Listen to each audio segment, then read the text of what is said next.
Chris, let me just state for the record, here on the Tony Rizzo Show, exclusively on YouTube. Good morning, everyone.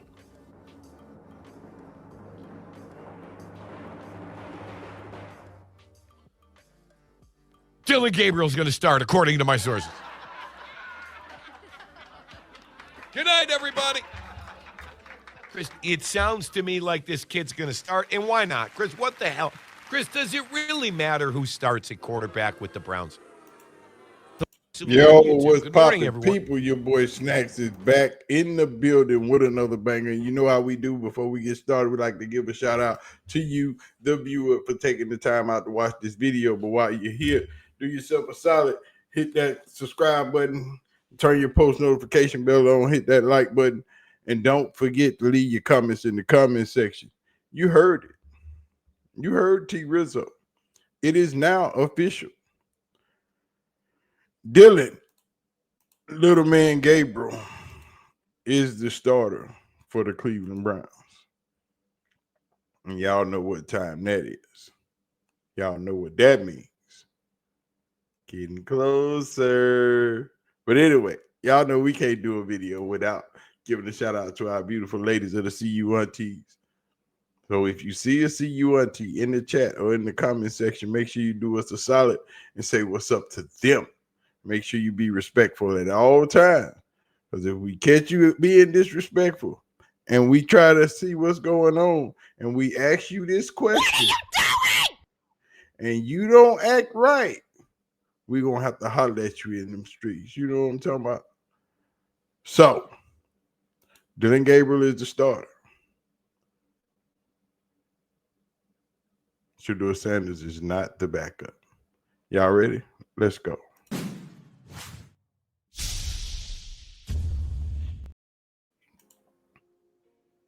Dillon Gabriel to start in London for the Cleveland Browns. Lil Dillon is finally on deck, ladies and gentlemen. He is finally earned his position and ready to do the dog thing. But on Get Up this morning, we got some talk. Gabriel was not drafted that way. Dillon Gabriel is a third-round pick who was not viewed as a franchise quarterback by most people. Now they're moving on to Dillon Gabriel this early. I think that suggests that at some point You have in the a shot. season, You know what? you are going to get a shot. You hope that that's what it tells you. Because, look, it would be very easy for them, unless Joe Flacco said, hey, look, if you make me a third quarterback, I'm out of here. I'm just going to retire. It would be very easy for them to make him the number 2 right now. If you are the number 2 quarterback, they'll give you some reps. You will be kind of given more attention than the number 3 guy. Number 3 guy ain't doing anything. Yeah. You're running scout team. You don't even know what the game plan is unless you look at it on your own. That is correct. And Shedeursanders will not be the number 2 guy.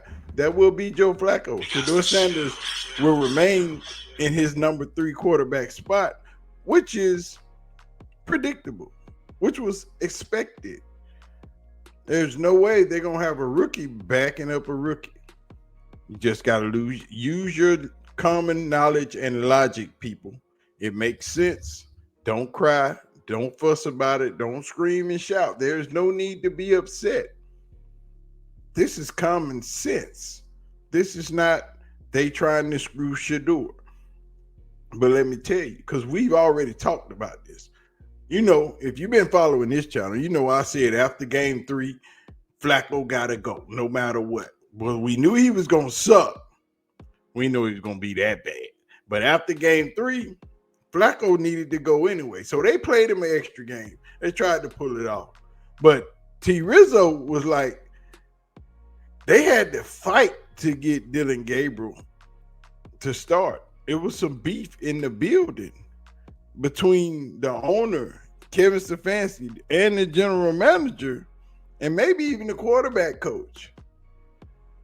Seems like Kevin Stefanski was odd man out. He wanted Joe Flacco to continue to start. I don't know why. Insiders say that there's strife in the building. Tony wrote about it too today. He must have got the same stuff. But apparently, it's Kev v. Andrew and Jimmy, from what I understand. Kev wants to keep Flacco. Andrew and Jimmy want the processor. The Browns have too many decision makers in football ops. Reaction or overreaction? It's a reaction. All day. Like, when are they going to learn? Too many, Chris. A lot of teams, the teams that do really well, the coach has his side and the front office has their side. On this team, it's everybody has everything going on. You understand? Totally. Like, everybody's in, except for Kevin. All he does is coach on Sundays. He's not coaching all that well because Kevin Stefanski wants to continue to start Joe Flacco. We don't know why, but there is an agenda. And it seems like the agenda is to tank for that number 1 pick. In other words, why would you continue to play Joe Flacco? He offers nothing. Nothing. Not even a winning attitude. There is nothing that Joe Flacco has shown you in the first 4 games of this season that says we are better off with this guy at quarterback. No. You got 2 rookie quarterbacks. You need to see what you got while you're trying to tank. But you're so scared that one of them is going to look good and you're not going to be able to get that quarterback next season. But Kevin Stefanski said Dillon's good. He's ready. He's been preparing. He knows what's up. Yeah, I mean, obviously, from the second he's been here, he's been working very hard. Very intelligent young man. He's done a nice job throughout practice, and he's been this whole season. He's been learning how to get yourself ready and understand the rhythm of an NFL week and what that looks like as a backup. And obviously, now feel like he's ready to go in as a starter.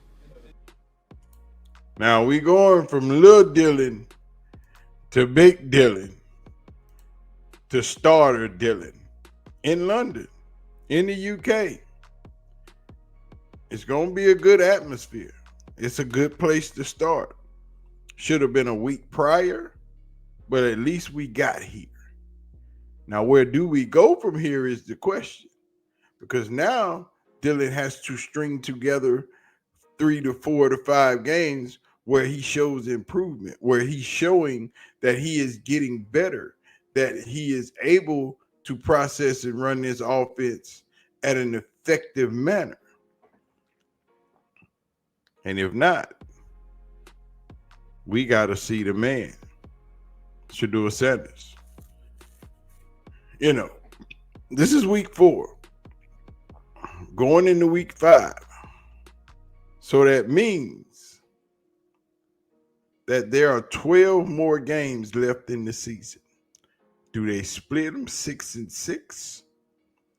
Or do you split them 6-5 and Deshaun Watson get the last one? Because don't forget, Deshaun Watson is still on this staff. He is still a quarterback, and they pay him a lot of money. And he's coming back.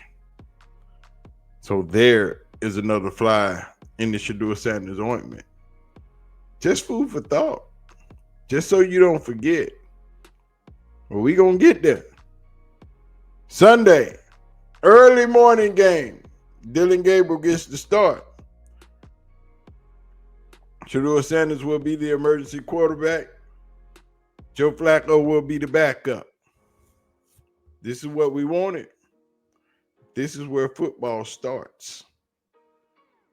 But we're going to drop some more videos. Now, I don't know if I'm going to drop them today. I'm busy as hell today. I barely got enough time to get this one off. But I'm going to get out of here, man. Y'all let me know what y'all think about Dillon Gabriel starting. How long will it take for Shedeur to start a game? Will they split the rest of these games 6-6? Or if Dillon is playing bad early and often in the next 3 to 4 games, will they just go on and pull the plug? Or if he's balling out, if he's showing promise, will he continue to finish the season out without us seeing Shedeur? Think about it. Let me know.